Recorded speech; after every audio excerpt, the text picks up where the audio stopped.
Pastor Obed. Aleluia! Santo Igreja, com a paz do Senhor Jesus. Pode se sentar. Agradeço a Deus por nos dar o privilégio também de estar mais uma vez aqui na casa do Senhor. Agradeço ao pastor Juan pelo convite. Trouxe a carteira ali para cima. Graças a Deus. Deus é bom. E estamos aí para compartilhar a palavra com os irmãos. Conforme já foi anunciado esse tema. É um tema da convenção, né? Do Ministério Madureira, que criou esses veio na convenção. E daí, uns dias atrás, o pastor Michael me pediu para fazer esse estudo lá na sede, na quinta-feira. E o pessoal gostou. Então, veio. E dizendo que vai fazer um ofício para a convenção, para mim ministrar isso na convenção. Então, faz logo. É um tema realmente importante, a gente vê de início logo que você criou isso aí, né? Legal, bonito, sabe? Enfim, mas daí quando a gente começa a olhar e começa a pensar, e nessa introdução é isso que eu quero falar, o porquê, qual é o objetivo, aonde chegar, porque eu digo sempre assim, a bênção do Evangelho, a bênção da palavra de Deus está no praticar, no viver, senão a gente anula. Só ouvir, só ter informação e ficar por isso, você anula o poder, o efeito dela na vida. Então, tudo a gente pensar, o que vai ter de prático, o que vai me abençoar, qual é o meio, qual é a base bíblica para essas coisas. Então, algumas das perguntas que a gente quer ao longo desse estudo estar trazendo essa orientação para a bênção na nossa vida, lógico, né? Esse é o objetivo. Começando nessa introdução, como eu disse, do que a finalidade, aonde chegar, eu quero destacar uma palavra de Isaías, capítulo 53 e o verso 11.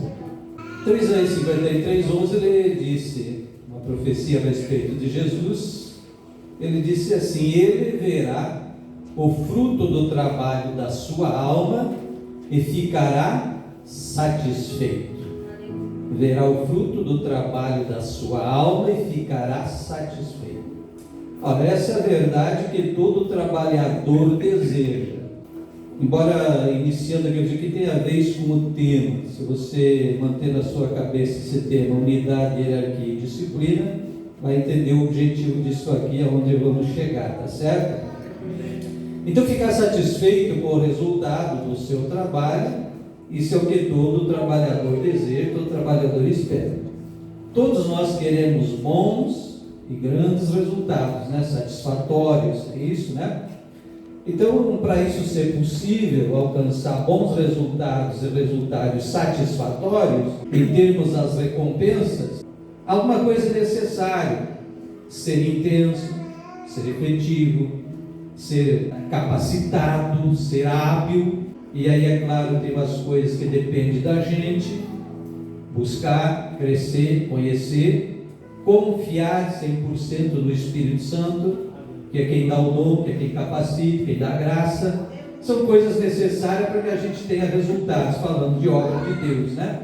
Na vida secular tem coisas aí que também se aplicam, né, para ter sucesso, para ser bem sucedido. Acima de tudo, é necessário ser fiel a Cristo, que é o cabeça da igreja, ser fiel à sua palavra, que é toda a instrução e ensino que Ele nos dá, né? Ser fiel ao Espírito Santo, ser fiel à igreja, que é o corpo de Cristo na terra. Se você prestou atenção aqui, a gente já começa a ver alguma coisa de hierarquia, né?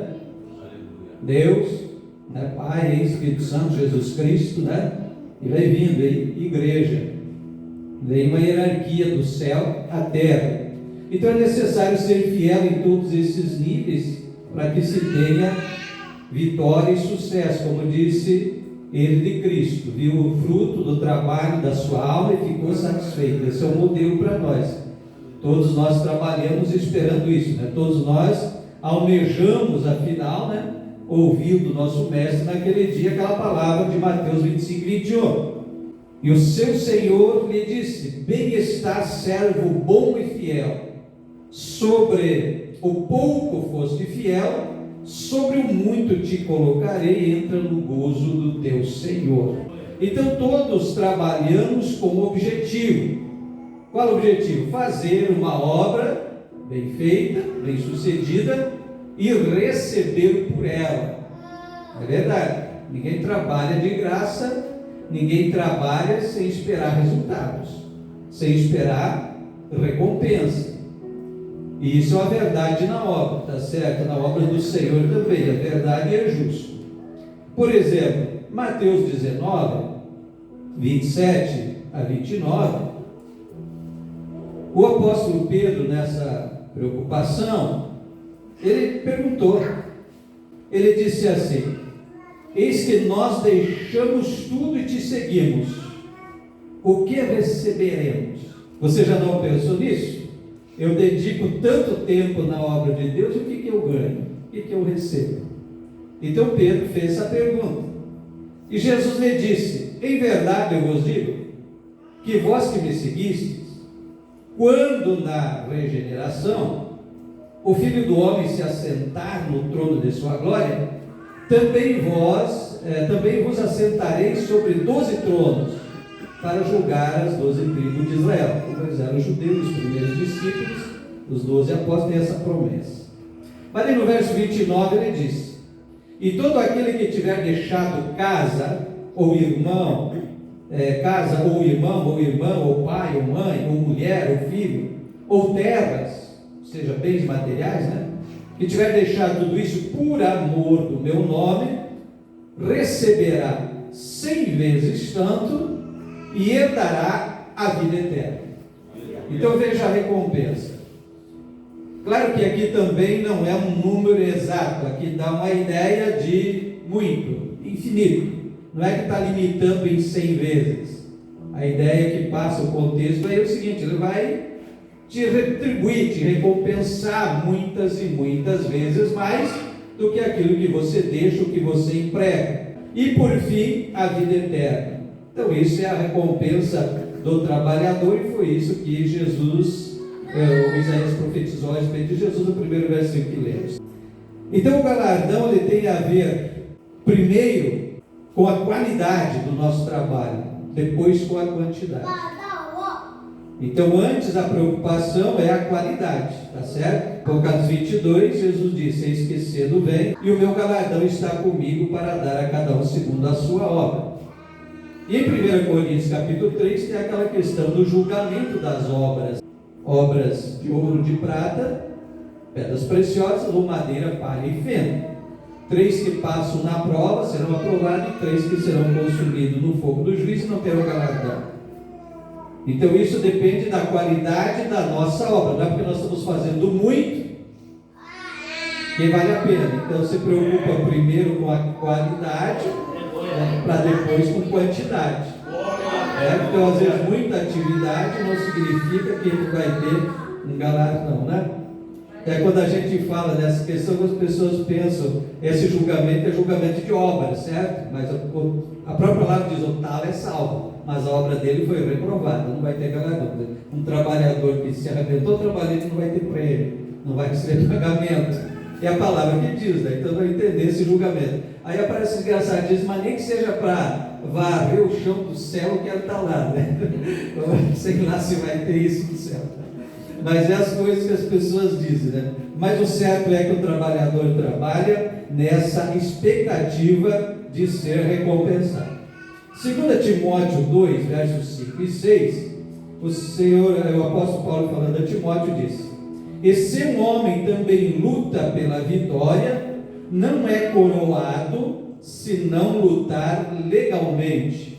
Outra palavra, outra tradução da Bíblia diz: militar legitimamente. Então veja que o nosso trabalho e a nossa obra aqui tem meios, e é isso que nós vemos nesse título aqui, nesse tema do estudo, certo? Unidade, hierarquia, disciplina. Esse caminho legal, de legalidade, esse caminho verdadeiro, para que a nossa obra seja aprovada e vamos ter o devido galardão e recompensa que o Senhor prometeu, como já vimos antes aí, tá certo? Então o apóstolo disse, bem claro, né? Que aquele que então trabalha ou batalha ou luta não será coroado, ou seja, não terá seu galardão, a sua recompensa, se não fizer pelo caminho certo, legalmente, legitimamente, ele não será coroado. Por isso que falei assim em 1 Coríntios 3, onde dá o julgamento das obras. No verso 6, o apóstolo diz: o lavrador que trabalha deve ser o primeiro a participar dos frutos. Falando de obra, tá? Então é legítimo nós trabalhar, servir, esperando, claro, uma recompensa.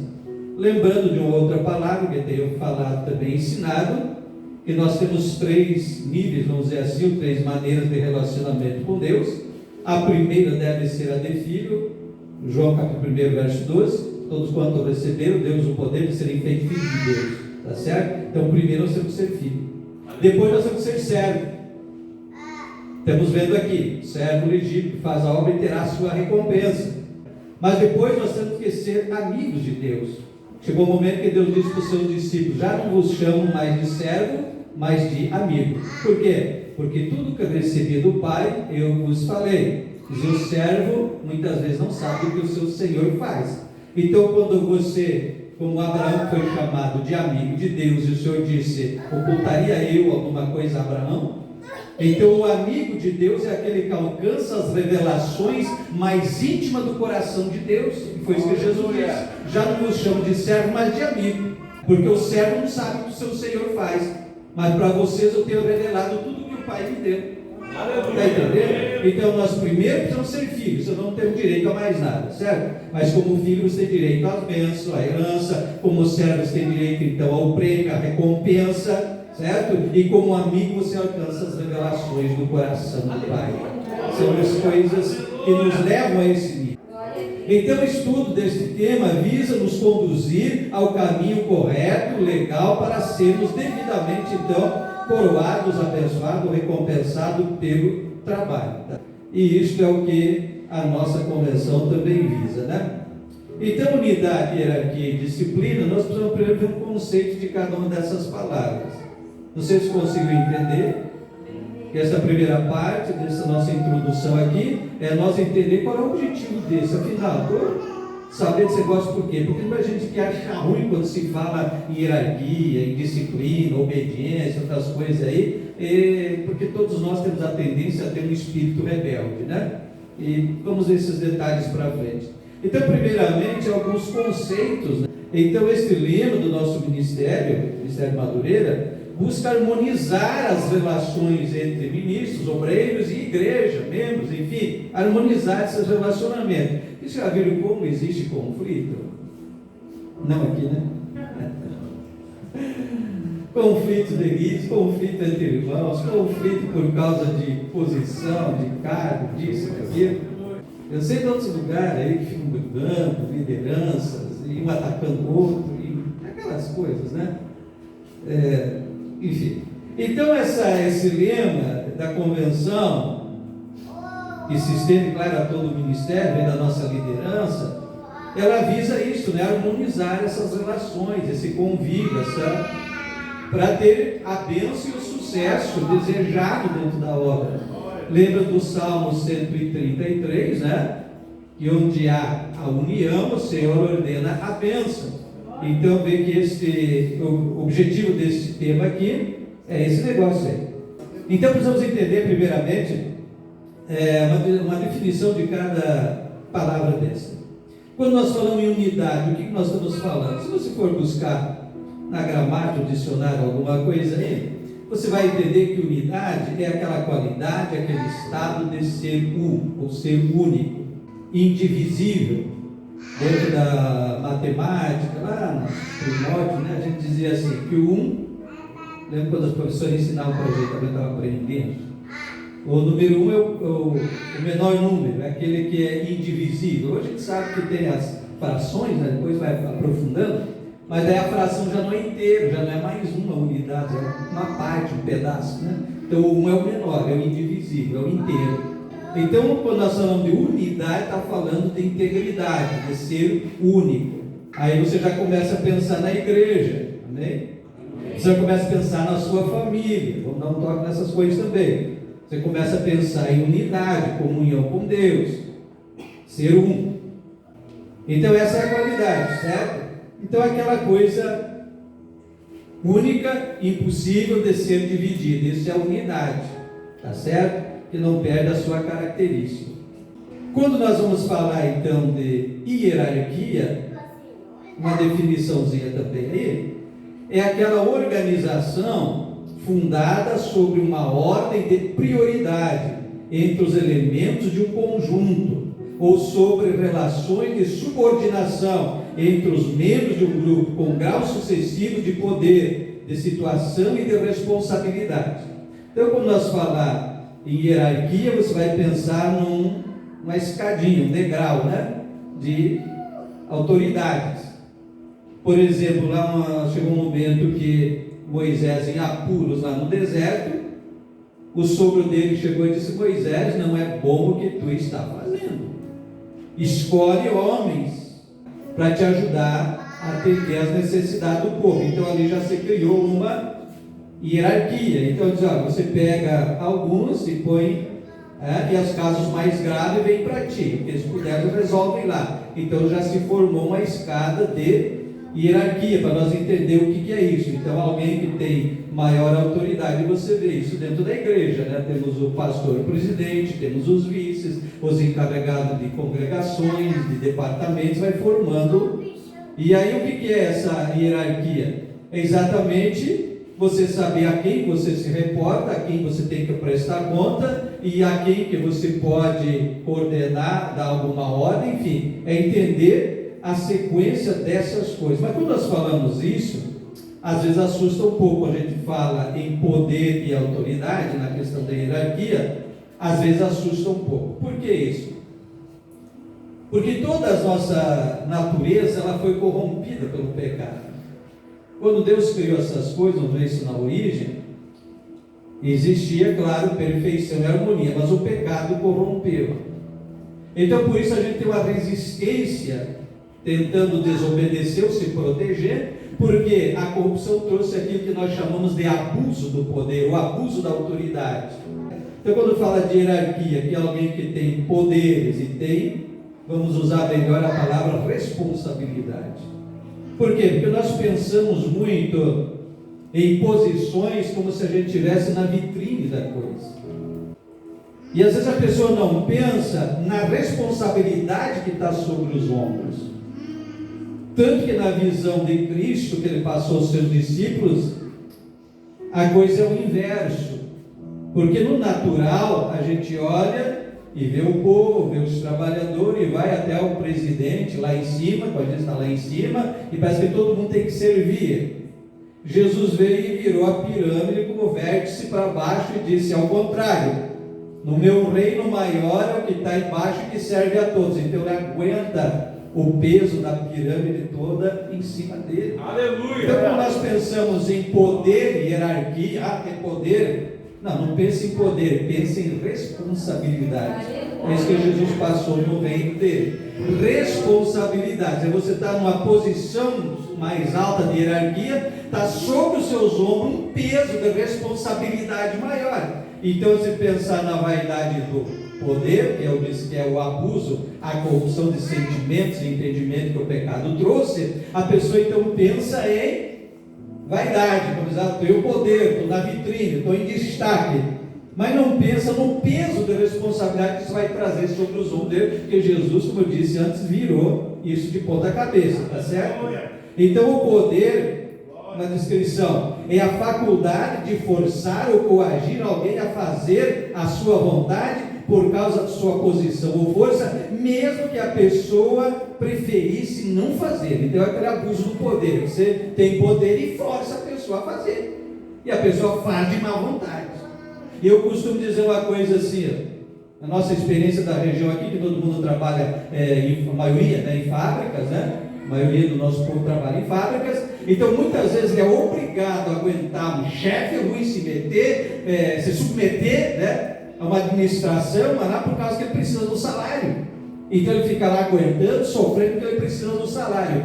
Dentro da igreja é exatamente ao contrário, as pessoas trabalham voluntariamente, com exceção das lideranças, de alguns que estão integral no serviço, na obra, e é justo que receba o salário. Mas a grande maioria, trabalhadores, auxiliares, cooperadores, membros da igreja, ainda pagam para estar na igreja, porque traz oferta, traz dízimo, investe, então ele não é obrigado a estar suportando abuso de poder e outra coisa. Sei que líderes não gostam de falar isso, mas é a verdade. Se você se sente abusado, explorado, manipulado, tem todo o direito de sair. Afinal, eu estou pagando para estar aqui. Em outras palavras, né? Ah, não, é voluntário, o dízimo, a oferta é voluntário, mas por outro ano está pagando, está dando, contribuindo. Ele é obrigado a se submeter a alguém que abusa da autoridade? Não, às vezes eu gosto, mas eu tenho que falar dos dois lados do negócio, tá bom? Os dois lados. E às vezes é fácil daí amaldiçoar, espraguejar alguém, taxar de rebelde, tá? E coisas assim. Agora, o que é autoridade? A autoridade é a habilidade de levar as pessoas a fazer de boa vontade o que você quer, por causa da sua influência, sua posição pessoal, enfim, seu prestígio e tudo. Então é diferente, as pessoas olham e pensam, essa pessoa está ali, é autoridade, merece respeito, trata com respeito, tá? Então a gente serve de boa vontade.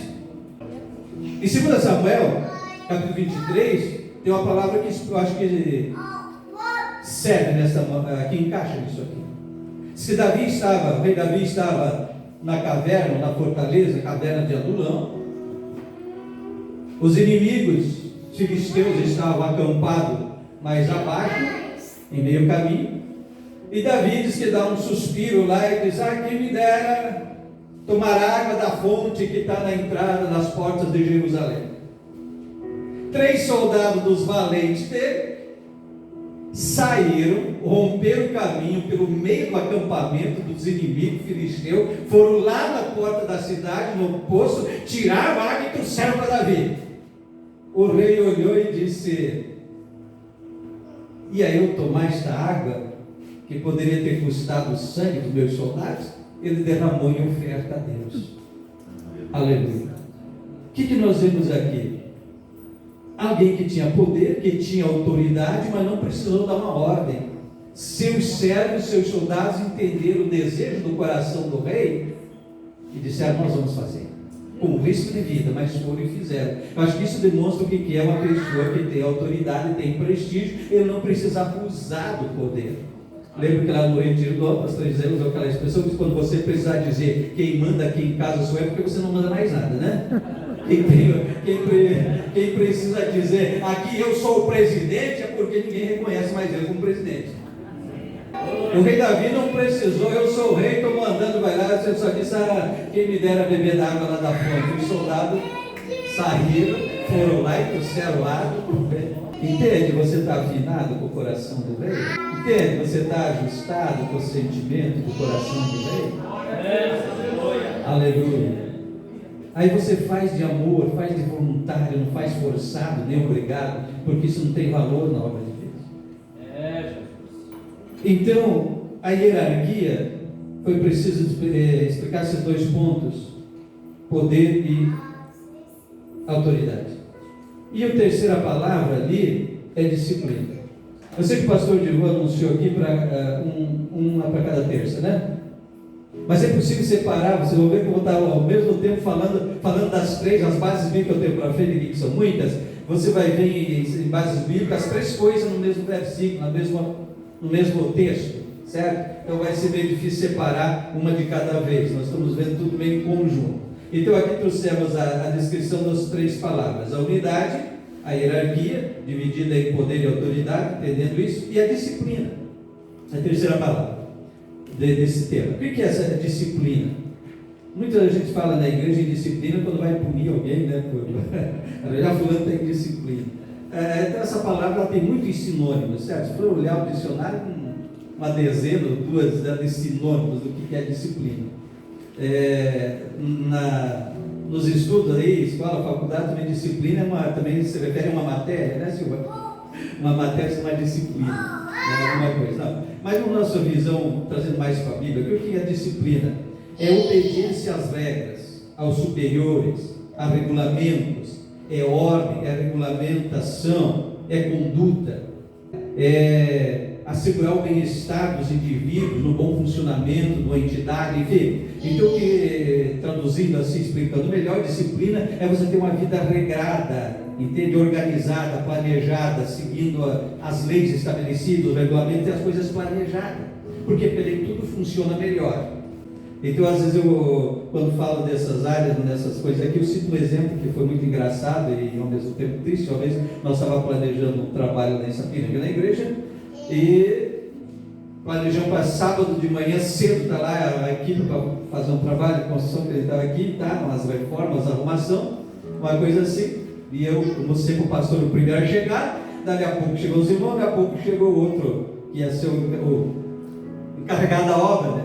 Quando busca as ferramentas, não trouxe minha motosserra, circular, não sei o que, maquito, deixa ele em casa. Pô, mas ele veio de casa e veio sem o equipamento que ia precisar. Achei que estava dentro do carro, não podia olhar e sair, né? Voltou em casa. E voltou, faltou mais, deixei numa obra que eu estava fazendo, lá foi, ele perdeu a manhã inteira, indo e vindo atrás da ferramenta e nós perdendo tempo esperando. O que faltou isso? Disciplina. Quanto acontece na igreja isso? Quando você não é disciplinado, organizado, planejado, com horário, com as coisas, então vale a pena, que não é perder tempo, é ganhar tempo quando você para um pouquinho para fazer aquele checklist das coisas, né? Preciso disso, preciso daquilo, preciso daquilo, preciso daquilo, lá tá, e você sai organizado e vai fazer. Então isso é ter uma vida disciplinada, dentro das regras, dentro das ordens, das coisas, certo? Vamos ligar esses 3 pontos daqui a pouco para você entender por que ele é importante, porque eles são realmente interligados, tá bom? Então esses princípios Deus estabeleceu lá no Jardim do Éden, vai até as 9, 9h30 ponto, 9h25, porque às vezes perde uns minutinhos antes para alguma aviso. Então a importância disso, aonde chegar? Eu falei na introdução. Mas a igreja, o ministério estabeleceu esse tema, você lembra coisa? Mas isso é bíblico, tem base bíblica, onde vem? Então eu quero começar mostrando a origem desse negócio, bem lá no começo, lá na criação, tá certo? Então você pode depois ler de novo, porque eu acredito que todo mundo já leu Gênesis capítulo 1, capítulo 2, capítulo 3, creio que todo mundo já leu, mas pode ler de novo para lembrar, porque a cabeça da gente vai esquecendo, né? Então eu estava lendo isso. Então esses princípios Deus estabeleceu lá na criação, lá no Jardim do Éden, tá bom? Na criação de todas as coisas. A gente já vê isso desde o primeiro capítulo de Gênesis. Quando vai lá, o primeiro versículo ali, no princípio criou Deus os céus e a terra. Deus planejado, certo? Criou os céus e a terra. Dá um intervalo, a gente não sabe, sei lá quanto, tá? Mas daí diz o seguinte: e o Espírito de Deus se movia sobre as águas, né? Ali. Então dá a entender que a terra estava numa situação. Aí o Senhor começa criando. Deus é todo poderoso, podia fazer tudo numa vez só, sei lá. Mas se você for prestar atenção, ele começa dizendo, primeira coisa, haja luz. Por quê? Porque sem luz não se cria as outras coisas. Organização, disciplina, uma coisa em cada dia. Então, primeiro dia, haja luz. Depois, haja separação entre a porção seca e as águas, porque dá a entender que a terra já era criada há muito tempo, mas estava coberta por águas. Separou a terra e as águas no outro dia. E aí foi a sequência da criação de cada coisa. Depois criou os animais marinhos. Depois criou os terrestres. O antes criou as vegetais, árvores, enfim, e foi dando ordem, bem planejado e organizado, uma coisa de cada dia. E no sexto dia, como coroa de toda a criação, após criar os animais, ele criou o homem, o ser humano. Então tudo planejado, organizado, e diz assim, e no sétimo dia descansou. Tem tempo para tudo. Quando você planeja as coisas, quando você é disciplinado nas coisas, tudo funciona melhor. E lá então em Gênesis capítulo 1, verso 26 a 28, e disse Deus, façamos o homem à nossa imagem, conforme a nossa semelhança, e domine sobre os peixes do mar. Domine. O que é isso? Autoridade. Começa a hierarquia. Parece que a gente não via isso nesses versículos, né? Quando tu vai olhar, quando você tem em mente essas 3 palavras, e você vai começar a identificar em cada base essas coisas. Então, e domine ele sobre os peixes do mar, sobre as aves do céu, sobre o gado, sobre a terra, toda a terra, e sobre todo o réptil que se move sobre a terra. Então Deus é autoridade para o homem sobre toda a natureza, né? Verso 27. E criou Deus o homem, a sua imagem, a imagem de Deus o criou, o homem e mulher, tudo planejado, tudo certinho, nada de confusão, tá? O que é homem, o que é mulher, né? Foi assim que Deus criou. E Deus abençoou, e Deus lhe disse: frutificai, multiplicai-vos e enchei a terra, e sujeitai e dominai, autoridade, sobre os peixes do mar, enfim, as aves do céu, e todo animal que se move sobre a terra. Então Deus criou, tudo organizado, disciplinado, planejado, e deu autoridade. Então o Pai que criou tem autoridade sobre a criação, deu ao homem autoridade sobre a natureza, toda a natureza veio. O que é isso? Hierarquia. Então, se for olhar, tu começa a ver isso nos primeiros versículos da Bíblia. Das primeiras páginas da Bíblia, você já começa a ver esse negócio, certo? Aí você vai para Paulo, em 1 Timóteo 2, verso 13 e 14, e Paulo diz assim: porque Adão foi tomado primeiro, depois a Eva. E Adão não foi enganado, mas a mulher, sendo enganada, caiu em transgressão. Aqui é a tua parte que as mulheres não gostam, né? Quando fala de autoridade no lar, quando fala de organização e quando fala de submissão. Mas o Paulo usou aqui essa palavra, e isso faz lembrar da coisa militar. E como Paulo era da época do Império Romano, onde o exército romano era muito forte, o maior orgulho do moço da época, um homem de guerra na época, era fazer parte do exército romano. O orgulho dos gregos era a filosofia, a sabedoria, os filósofos. E o orgulho dos romanos era ser do exército do imperador. E no tempo de Cristo, no tempo dos apóstolos, era muito forte o exército do imperador romano. Então, Paulo toma esta questão aqui, porque Adão foi formado primeiro e depois Eva. Que princípio que ele está colocando aqui? É chamado, uma coisa muito comum nas forças militares. Alguém é militar aqui? Ou foi? Os homens? Tu foi? O Ilé? Já foi. Mais alguém? Não? Eu servi o exército, então eu fui nesses treinamentos de foi do exército. O exército diz assim: antiguidade é posto, não é isso? Antiguidade é posto. Como é que funciona? Nesses treinamentos, graças a Deus não foi em guerra, só treinamento. Mas no treinamento era muita coisa simulada. Mataram o comandante. Então vamos dizer assim que o capitão era o comandante. Mataram o capitão que era o comandante. Quem é que comanda a tropa? O próximo. Não, mas ele tem 2 tenentes. O próximo abaixo na hierarquia. Morreu o capitão, não tem outro capitão, então um tenente. Então, mas agora tem 2 ou tem 3 tenentes. Qual é deles? O mais antigo. O mais antigo na força militar. Então diz assim: antiguidade é posto. Então eu creio que Paulo estava com essa coisa militar na cabeça quando diz assim: Adão foi criado primeiro, depois Eva. Quer dizer, então a autoridade maior está em Adão. Está certo? Ele foi criado primeiro. E depois então a Eva.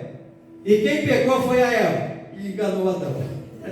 Então aí, o que Paulo está falando aqui em 1 Timóteo é exatamente questão de autoridade, né? Então tem umas coisas polêmicas, umas coisas mal entendidas, porque ele disse assim: não permite que as mulheres ensinem, mas que estejam caladas, e em casa lá pergunta para o seu marido, enfim, tá. Bom, hoje é difícil alguns entender. O que aconteceu é o seguinte: naquela cultura oriental, as mulheres não tinham participação nos negócios, nos assuntos dos homens, enfim, eram excluídas. Mas dentro da igreja elas passaram a ter oportunidades. Tinha muitas mulheres que seguiam Jesus, que ajudavam, enfim. Então dentro da igreja já passaram a ter oportunidade. Então para elas era tudo muito novo. E como dizem as más línguas, que as mulheres já falam o dobro dos homens, então elas ficavam perguntando e interferindo no culto e na vida. Não, mas o que é isso? O que vocês estão falando? Que negócio é esse? E Paulo diz: não permite que as mulheres falem, né? Me pergunte cá para os seus maridos. Era para resolver a questão da confusão dentro da igreja. Não é que as mulheres não possam hoje. A gente tem muitas mulheres muito bem capacitadas, igual ao homem, para pregar, para entender, enfim. Mas Paulo disse o princípio que a mulher não lidera, e aí é uma coisa que tem polêmica até hoje, mas, de um modo geral, as Assembleias de Deus seguem esse princípio, que a mulher não preside sobre o homem. E é isso que Paulo colocou aqui. Adão foi criado primeiro. né? Então ele tem a autoridade maior. E Deus colocou ele como cabeça da família, certo? Gênesis 2:24, portanto, deixar o homem a seu pai e a sua mãe, apegar-se à sua mulher, e serão ambos uma só carne. Aqui nós precisamos ver autoridade, como nós vamos ver unidade. São dois, mas que formam um só corpo, uma só carne, certo? E a questão de autoridade, que foi então colocado aí nos dois, estabelecida a hierarquia, mas ao mesmo tempo eles são unidos. Então vê que a autoridade não deve também separar o corpo. E o que hoje cria muitas vezes um ato de rebeldia. Então eu estou falando aqui num paralelo de família e de igreja. Assim, por quê? Porque a sociedade e a igreja é nada mais do que um reflexo da família. Os maiores problemas da sociedade, os maiores problemas da comunidade, seja igreja ou outra qualquer, é um dos valores que se perderam dentro da família. Então sempre vai ter um paralelo disso. Então, no momento em que foi criado, estabelecido uma hierarquia dentro de casa, subordinado ao pai, né, e veio vindo, e foi estabelecido dentro de casa, se isso não tem também lá dentro de casa, também não vai ter na igreja, tá certo? Veja bem, 1 Timóteo 3:4, uma exigência para a consagração de obreiro. O que ele disse? Que governe bem a sua própria casa, tendo seus filhos em sujeição com toda a modéstia. E na seguinte ele diz: se a pessoa não consegue organizar e administrar bem a sua casa, vai conseguir fazer na obra de Deus? De maneira alguma, né? Então, unidade, hierarquia e disciplina está em toda a criação, na natureza, na família e no ministério. Começa desde o começo. Tá bom? Glória a Deus. Tempo esgotou aqui. Próxima terça-feira continua, né? Vamos em pé.